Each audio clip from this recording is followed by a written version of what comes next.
Belarus's economic story begins as a land of crossroads, shaped by larger empires. For centuries, its flat, marshy landscape made it perfect for farming, and life revolved around the seasons. The economy was agrarian, dominated by serfdom. Peasants were tied to the land, working for noble landlords. Innovation was stifled, and poverty was widespread.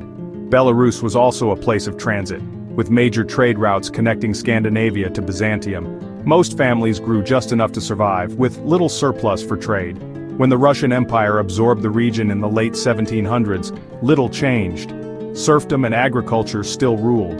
The land supplied raw goods and timber to the empire with no push for a unique national economy. The economic story was one of continuity, not transformation, shaped by what it could provide.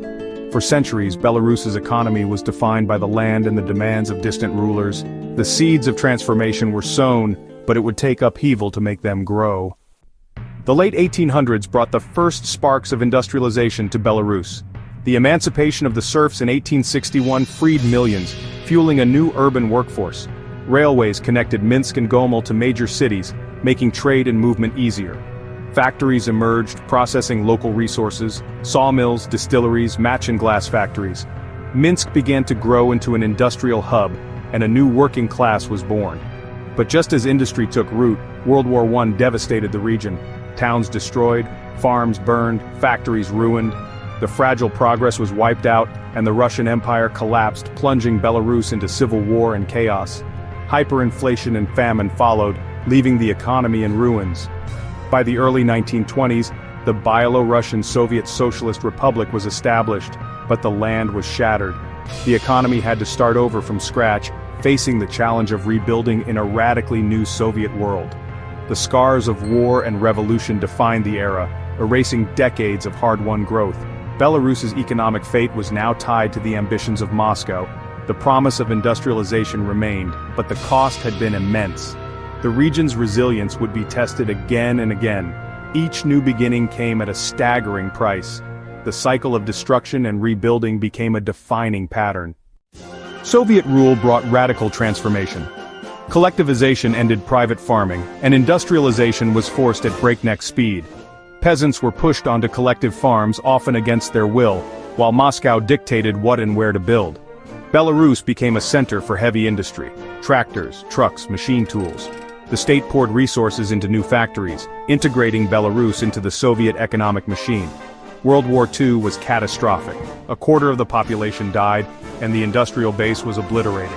Post-war, the republic was rebuilt with Soviet resources and German reparations.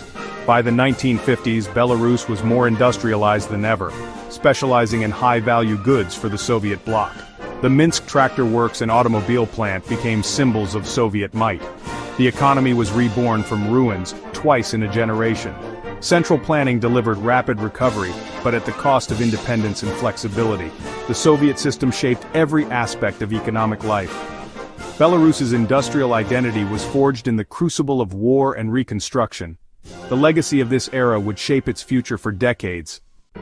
By the 1960s and 70s, Belarus was a Soviet success story, an assembly line for the USSR, producing everything from tractors to electronics. Living standards rose, cities grew, and Minsk became a model Soviet city. But this prosperity was built on deep dependence, cheap Russian energy, and guaranteed Soviet markets. The system stifled innovation. There was little incentive to improve or compete.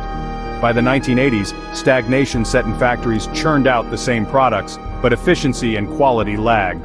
Then, in 1986, disaster struck. The Chernobyl explosion contaminated vast areas of Belarus, devastating agriculture and public health.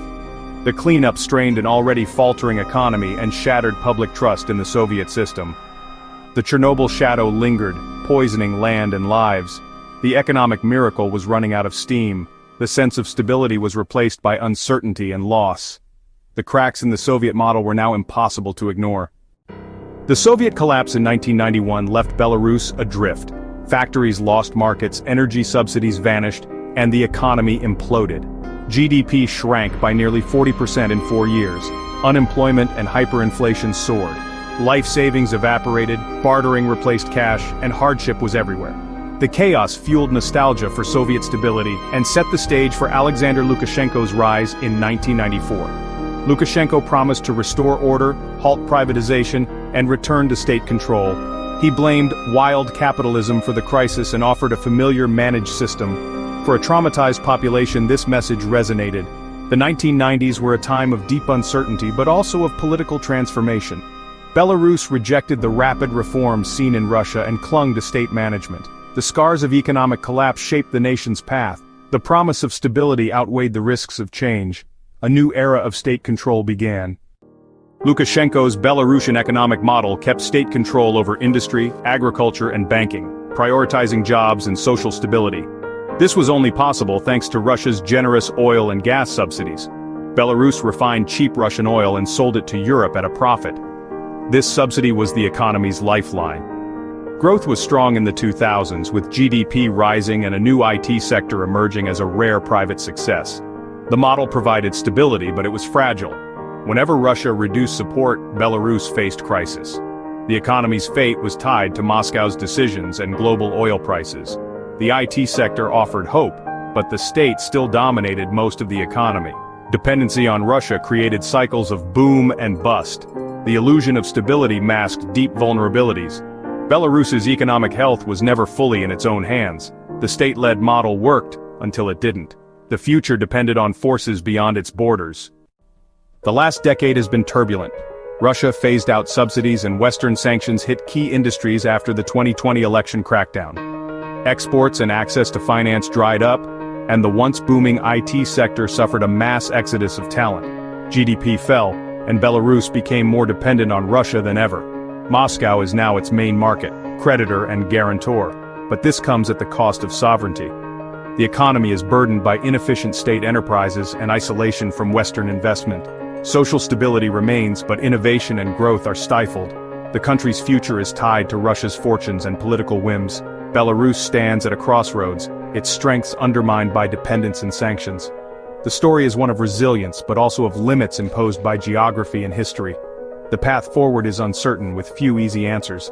The economy's fate is still shaped by larger forces.